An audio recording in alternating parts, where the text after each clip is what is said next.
ये है निक्की भाटी। चेहरे पर मुस्कान, आंखों में सपने और सोशल मीडिया पर अपनी एक पहचान बनाने की चाहत। लेकिन 21 अगस्त को ग्रेटर नोएडा में इसी हंसते खेलते चेहरे को आग की लपटों ने हमेशा के लिए खामोश कर दिया। पुलिस की एफआईआर तो सीधे सीधे इसे दहेज हत्या बताती है। 35 लाख रुपए और एक लग्जरी कार का लालच, जिसने एक हंसती खेलती जिंदगी को आग के हवाले कर दिया। लेकिन क्या कहानी सिर्फ इतनी ही है, या फिर इस दर्दनाक मौत के पीछे की वजह एक इंस्टाग्राम रील भी है? कहानी शुरू होती है 2016 में, जब निक्की और उसकी बड़ी बहन कंचन की शादी एक ही घर में विपिन और रोहित भाटी से हुई। शादी में स्कॉर्पियो गाड़ी और गहने मिले, लेकिन परिवार का आरोप है कि ससुराल का लालच बढ़ता गया।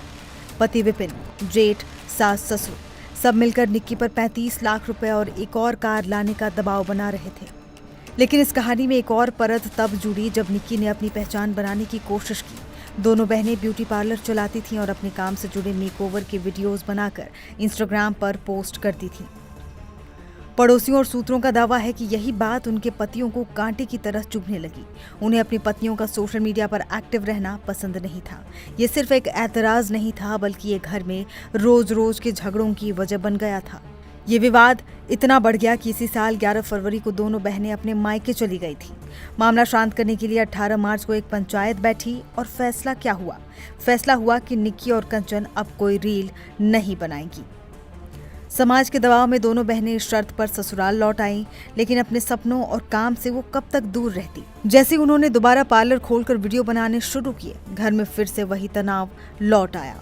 और फिर आया वो मनहूस दिन, 21 अगस्त। पार्लर खोलने को लेकर निक्की और विपिन में फिर झगड़ा हुआ, लेकिन इस बार बात सिर्फ मारपीट तक नहीं रुकी। इस हत्याकांड का सबसे बड़ा और मासूम गवाह बना निक्की का 6 साल का बेटा।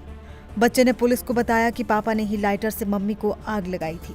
फिर सोशल मीडिया पर वायरल हो रहे वीडियो दिल दहला देते हैं। एक वीडियो में निक्की आग की लपटों में घिरी सीढ़ियों से नीचे आ रही है और उसकी बहन चीख रही है कि ये तुमने क्या कर दिया।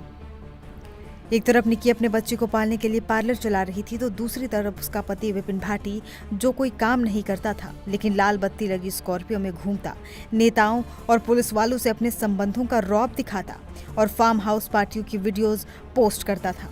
पुलिस ने जब उसे पकड़ा तो उसने भागने की कोशिश की, जिसके बाद एनकाउंटर में उसके पैर में गोली लगी। फिलहाल विपिन, उसका भाई और माता पिता सभी सलाखों के पीछे हैं। इस कहानी में दहेज, रील और पति के अहंकार के अलावा एक और एंगल है, जो 35 लाख रुपए की मांग को एक पारिवारिक समझौते से जोड़ता है।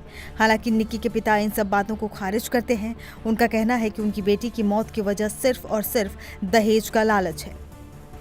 तो सवाल वही है, निक्की की मौत का असली गुनहगार कौन? दहेज का लालच, एक महिला की आज़ादी से चिढ़ने वाली छोटी सोच, या फिर वो मर्दानगी जो अपनी पत्नी को आगे बढ़ता हुआ नहीं देख सकी? जांच जारी है, लेकिन इस आग ने कई ऐसे सवाल छोड़ दिए हैं जिनके जवाब हमारे समाज को खुद से पूछने होंगे।